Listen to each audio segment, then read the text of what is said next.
How long have you been here? 2 years, about 2 years. We moved here 2 years ago. This space was a very raw space, so we put in insulation and sheetrock and heating and water and cooling, and now it's a workable space. This is where I do most of my work. This is actually the first studio that I've had connected to my house. Most of my studios have been, I have to leave the house and go elsewhere. So, but it's disconnected enough from the house that I feel like I'm away from home. Mm-hmm. Away from the domestic duties. Yeah, well, welcome to my studio. I have a lot of triptychs. This is one triptych right here. I like to work in threes. And I also enjoy getting work off the walls and on tabletops and in different situations. So I came up with this book idea, the trifold book, with smaller pieces, and this is a larger piece that I created, sort of like an altar piece. Where was that shot? Different places. The middle panel is Muir Woods in California. The redwood forest, and this is the jungle in Costa Rica on either side. Neat. Yeah, I like to play with the relationship between photography and the viewer and objects. Usually when I set this piece up, I have objects in the front, maybe things hanging from the ceiling, things on the floor, and you can walk around it. But here I have a little limited space.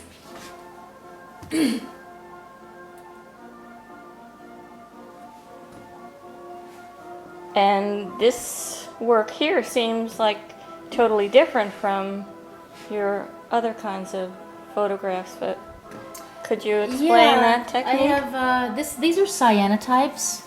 It's basically the first form of photography made by sunlight. It's a totally clean process, non-toxic. I print these on 100% cotton paper. I coat the paper with a light-sensitive emulsion in the darkroom, let it dry overnight, and then take it out in the sunlight and arrange different botanicals. And the exposure can be 45 minutes to 2 hours. It depends on where. This is one that I made in Costa Rica. Actually, I took a lot of coated paper with me and arranged a lot of jungle plants there, and used the salt water to make these. You just rinse them with salt water, and then this is the paper revealing itself, and the blue is a natural cyan blue that's created from iron phosphate. I love Anna Atkins. She was like the first female photographer from the early 1800s. So she created a book of algae in England. In the 1800s. I'm not sure what date exactly, but so these are sort of in honor, in homage to her, homage to Anna Atkins. Cool. Yeah. Female photographers don't get a lot of press. I didn't learn about her in art school. So I like to share. What else would you like to share with us? Well, this body of work are still lifes made by using wet plate collodion. I'm shooting with this camera over here, which is from the early 1800s. It's a Petzval lens. It's 8x10 view camera. Very simple to use. It's kind of cumbersome. So you take that on site, obviously. No, I use it in the studio. Actually, I took it outside to make these. These are all made with natural light, because when you're shooting with collodion on a glass plate, you have to shoot with UV light. So at that point, I didn't have a UV light indoor. So I set these up outside, and they were 8 to 10 second exposures. You know, I love that. I love that old process. Where you cut the glass, you clean the glass, and you pour the emulsion onto the glass plate, and then you put it in the holder, carry it to the camera, let the light in, and it you photograph your subject, close it, take it to the dark room, and in 5 minutes or 4 minutes you have your image on a plate, a negative on a glass plate. And so I scanned the glass plates and then made these prints. These I made with the same camera and in the same wet plate collodion process. These are some female figures. Female figures, because I have a whole series of male figures as well. So these are some female subjects. And I really don't think of them as portraits as much as I do think of them as like spiritual manifestations. These are from a series of metal paintings that I made in my studio in Brooklyn a few years back, where I used salt and acid and burnishing on metal. And over like a 6 to 8 month period, it would change colors and change texture. And when it reached the optimum, what I thought to be the optimum point, then I photographed them and made prints. Great. Now they're totally dark, red and black, and completely uninteresting. So this was like the middle of the process. That's also like a time-based process. piece. Yeah. And these are totally different. This is another triptych that I put together a few years ago, maybe a couple of years ago. It's they're silver gelatin, sepia toned prints that are hand painted.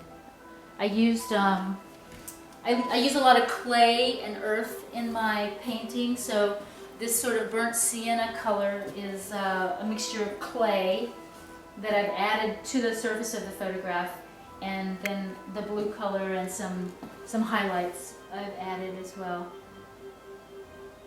So this is a series of 3 different oceans. This is Costa Rica, Hawaii, and Maine. So you have three bodies of water making up one panel. These are the male figures that accompany the female figures that you saw previously.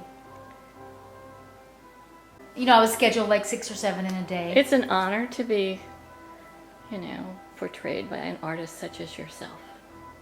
Well, thank you. I mean, to pose for these photographs, I think it was sort of a meditation for the subject, because they had to hold still for 8 to 10 seconds. Not easy, huh? Or I would have to scratch the plate off and make a new one. This body of work, I just did this past winter. In this new studio space of mine.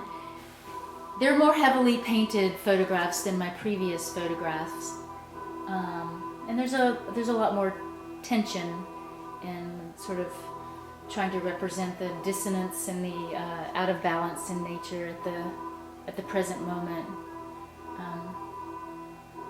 but still maintain a beauty, and a radiance there that's present, but also not ignoring the state that the planet is in.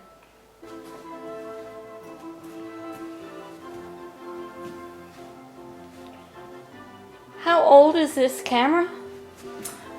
This lens itself is the oldest part of the camera. It's a brass Petzval lens made in France, I think. It's held together by gum de sandarac, which is sap from a tree. So it's a beauty. This is the oldest part. It's probably from the 1800s. The camera itself is from the early 1900s, and the stand that goes along with it. I found all these pieces separately, but now they're all together and make a nice unit. This turns and the camera moves up and down. and the bellows stretch out, and this is the, you know, you see the image on the back of this glass when you have the cloth over your head, you know, and there's no light. Right. Uh-huh. Yeah, it's a great. That's outrageous. This is a work of art in For itself. sure. Yeah, yeah. This piece in particular is about the emerald ash boring beetle that's eating all the ash trees in the northeast at the moment. So, you know, it multiplies really quickly. I think one female lays, you know, 1 million eggs a year or something, and then they hatch, and so it's sort of impossible. It's an invasive beetle that doesn't have a predator, so it bores these square holes into the ash trees, and eventually they'll all be wiped out. But this piece is also about time. It talks about what's happening now with the emerald ash boring beetle, and here you have a crinoid emerging from. Oh, what did you call it? This is a crinoid. It's a sea lily. Oh. Ancient sea lily. You can see them in fossils in rocks. Uh-huh. So this is about, this land used to be covered in water and crinoids grew, and then you have the photograph, which represents the time, you know, the current time, and then on top of that I've put what's happening now, and the future is the ash boring beetle. So there's time has a past, present, and future has a lot to do with this piece in particular. These are all painted. This is painted on top of the photograph. Just one photograph it's painted on top of? Yeah, that's just one photograph, one negative. Yeah, I enjoy painting and drawing. So in college I sort of married painting, drawing, and my love of photography. Uh-huh. And that's what I enjoy doing. This piece is a lot about global warming, the warming of the planet, and climate change. This is, I sort of inscribed a lecture that I read online from James Hansen, one of a scientist, a climate change scientist, talking about the warming of the ocean and, you know, how alarming it is, and I used some of his formulas, you know, and then I added primitive kind of markings on top of a beautiful image of the ocean. You know, I feel it's my responsibility to portray what's happening sort of in the invisible world that we can't see with the naked eye, or that our camera doesn't record. So just making a beautiful image of a landscape is kind of, for me, a little irresponsible. So I have to add other things. That's just my way of doing things. These are a few from a series of photographs that I made of the Fern Forest in Hawaii. I think it's one of 2 remaining fern forests in the world. I could be wrong about that, but you know, loss of habitat is a real issue right now. But these ferns are as tall as trees. It's an amazing place to be. This is a farm that I've been photographing for a good 12 or 13 years. Where is the farm? The farm is in Hamden, New York. It's called Lucky Dog Farm. Good. These are a lot of the kids that hang out on the farm, from the farm workers' family, and from the farmer's family, which is Richard Giles and Holly White. They started the farm about 20 years ago. And Richard, here's a photograph of Richard and his children. I have about 40 or 50 images ready to be published. We're calling it One Farm, One Decade. And Richard is a writer, and he's written a lot of stories that, you know, he's heard in the fields, and it's kind of a memoir, stories about the farm crew, about his own family, about the hardships of farming, you know, where our food comes from, that sort of thing. There's been deaths on the farm, and, you know, really interesting writing to go along with the images. How did you meet him? We went to school together in Alabama. Yeah, he was in the creative writing department, and he grew up on a farm in Mississippi, and I grew up on a farm in Alabama. And we were separated for a while, 10 years or so, and then he ended up in New York, and we both moved upstate from the city. So, and he started farming, and I was still photographing. So he has a beautiful farm, and I think it's going to be a great book.